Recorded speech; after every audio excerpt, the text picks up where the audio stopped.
Iran యుద్ధం తర్వాత జరుగుతున్నటువంటి పరిణామాల మీద ఆ కాన్ఫరెన్స్ లో చర్చ వచ్చిందా ఏంటి? అక్కడ ఈ ఎజెండా ఏంటి? అసలు డీటెయిల్స్ చెప్తారా?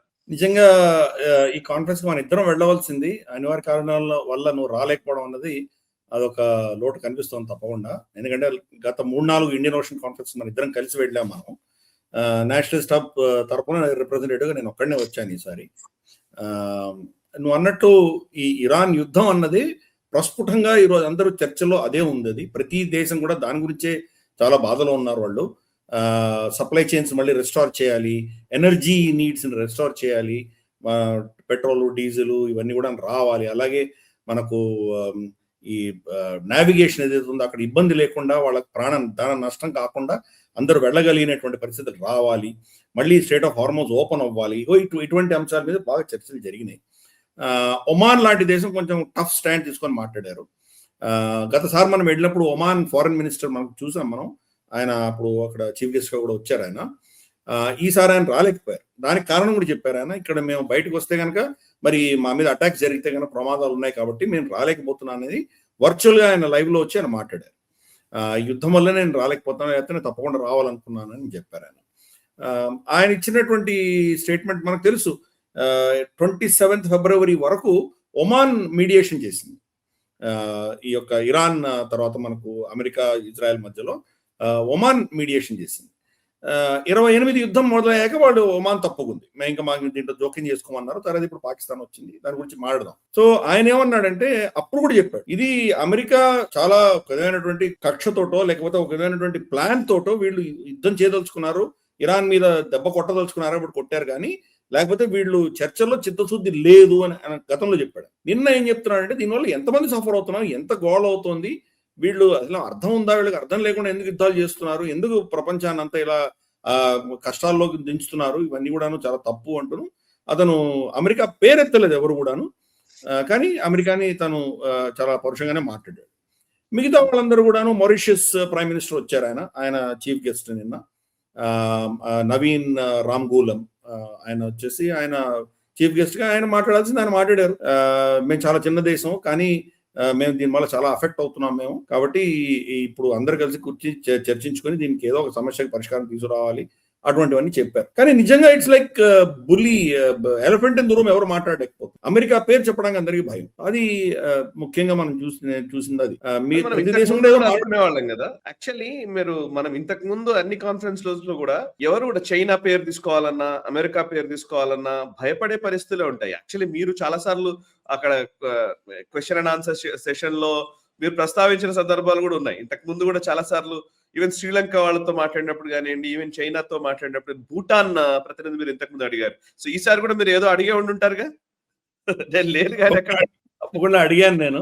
ఇన్ఫాక్ట్ నేను అడిగిన ప్రశ్నలే చాలా కొంచెం విధమైనటువంటి ఇంట్రెస్ట్ ప్రజల్లో అంతా వచ్చింది. అది మనకు తెలుసు Indian ocean conference Ram Madhav గారు, శౌర్య ధవల్ డిప్లొమసీ నుంచి మీరు పూర్తిగా డ్రామాలోకి మార్చేశారు, ఎమోషన్ లోకి మార్చుంటారు నాకు తెలిసి.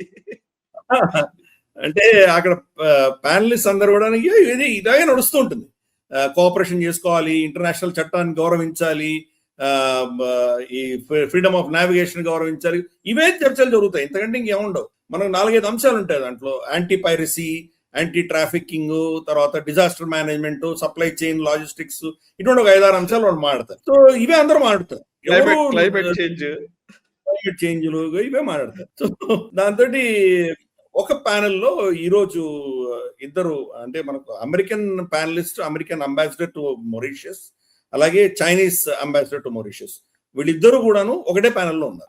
As usual Chinese ambassador, Chinese representative వచ్చి ఆవిడకి రాసిచ్చింది, ఆవిడ చదివేసింది అంతే, టకటకట చదివేసింది, అంతకు మించి ఇంకేం లేదు. ఆవిడకి అంతకంటే కామా ఫుల్ స్టాప్ కూడా చెప్పే అధికారం లేదు. సో చదివేసింది. చదవడంలో లాస్ట్ ఒక పారాగ్రాఫ్ ఏం యాడ్ చేసిందంటే, మా ప్రాంతంలో సౌత్ చైనా సీలో అసలు చాలా శాంతిగా ఉంది, అసలు ఏం ఇబ్బందులు లేవు, చాలా సుఖశాంతులు, ఇక్కడంతా చాలా అద్భుతంగా ఉంది, కానీ బయట శక్తులు వచ్చి ఇక్కడ ఏదో చేస్తున్నాయి, దానివల్ల ఇబ్బందులు వస్తున్నాయి మాకు అని చెప్పి స్టేట్మెంట్ ఇష్యూ చేసింది. అంటే అమెరికా జోక్యం అన్నట్టు చెప్పింది. కానీ వాళ్ళు ఫిలిపైన్స్ ఏం చేస్తున్నారు, వాళ్ళు టైవాన్ ఏం చేస్తున్నారు, ఇవన్నీ ఆవిడే మాట్లాడదు. ఒక స్టేట్మెంట్ ఇష్యూ చేసి కూర్చుంది ఆవిడ. తర్వాత అమెరికన్ రిప్రజెంటేటివ్ ఆయన చెప్పాల్సింది ఏదో చెప్పాడు. ఆయన మేము మారిషియస్ లో ఏదో పెద్ద టెక్నాలజీ కాన్ఫరెన్స్ పెట్టబోతున్నాము, అమెరికా టెక్నాలజీ కాన్ఫరెన్స్ ఒకటి పెడుతున్నాము మారిషియస్ లో ఏదో చెప్పాడు.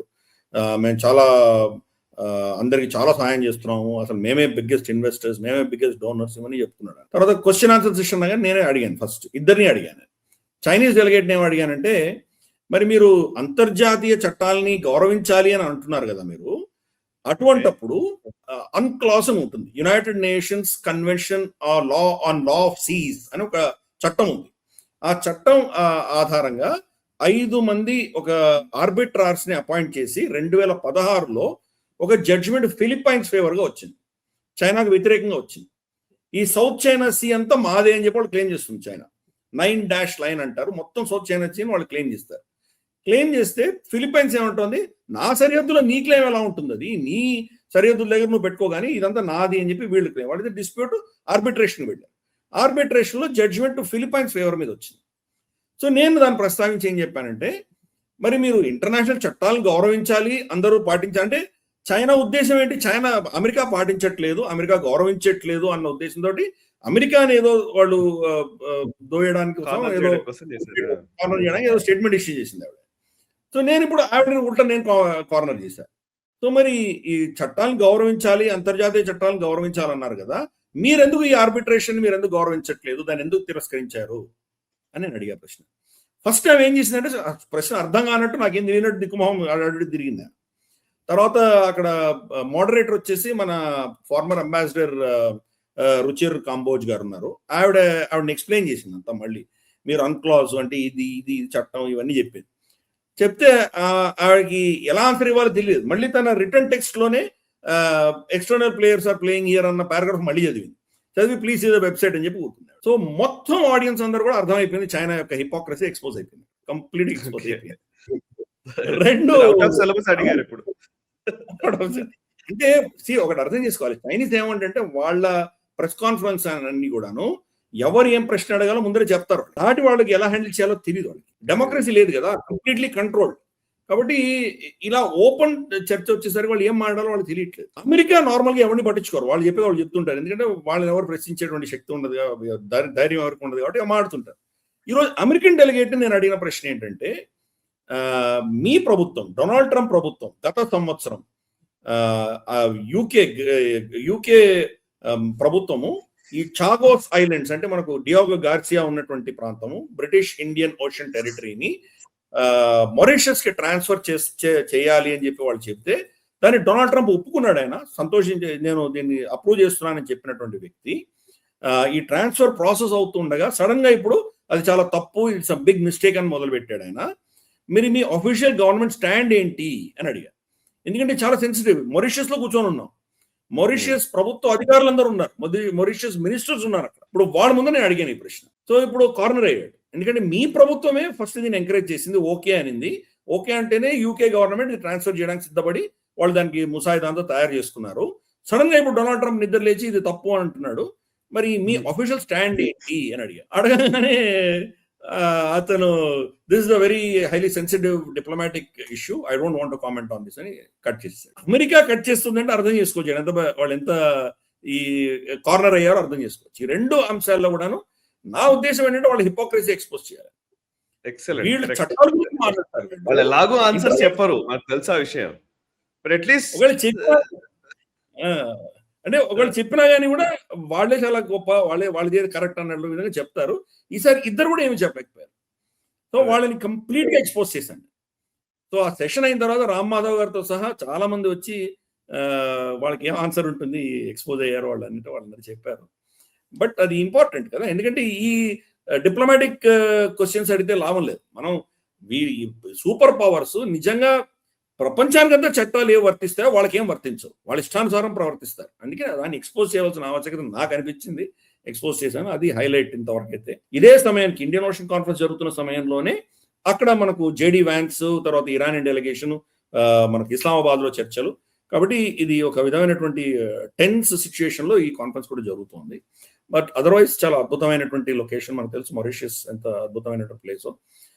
చాలా పెద్ద పెద్ద డెలిగేషన్ అందరూ వచ్చారు, ఆల్మోస్ట్ 20-25 దేశాల నుంచి వాళ్ళ ఫారెన్ మినిస్టర్స్ కానీ, ఫారెన్ సెక్రటరీస్ కానీ, లేదా వాళ్ళ వీళ్ళందరూ కూడా హై రిప్రజెంటేటివ్స్ వచ్చారు చాలా మంది.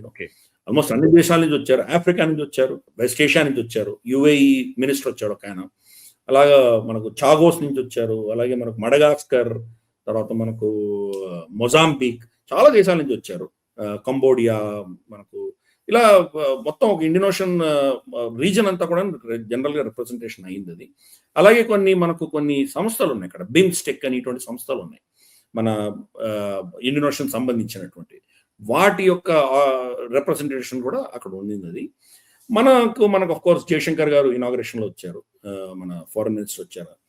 ఈసారి అనౌన్స్ చేశారు జయశంకర్ గారు, వచ్చే సంవత్సరం ఇండియన్ ఓషన్ కాన్ఫరెన్స్ భారతదేశంలో ఉండబోతోంది అని చెప్పి. ఎందుకంటే ఇప్పుడు 9th సెషన్ ఇది, 9 సార్లు కూడా భారతదేశంలో జరగలేదు. ఇండియన్ ఓషన్ 9 సెషన్స్ జరిగి భారతదేశం ఇంతవరకు కూడా జరగలేదు. సో ఫైనల్ గా I think first session Indian ocean లో ఫస్ట్ సెషన్ భారత్ లో జరగలేదు, వియట్నాం లో జరిగింది, హనాయ్లో జరిగింది.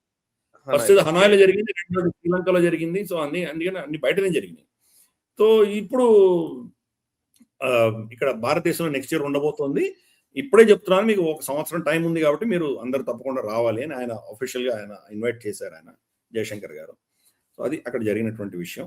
అక్కడ ఖలీలుర్ రెహమాన్ ని కలిశారు ఆయన, మన బంగ్లాదేశీ ఫారెన్ మినిస్టర్ ని కలిశారు. ఆఫ్ కోర్స్ ఢిల్లీలో ఆయన వచ్చారు, 2-3 రోజులు అక్కడ ఆల్రెడీ మీటింగ్స్ అయినాయి.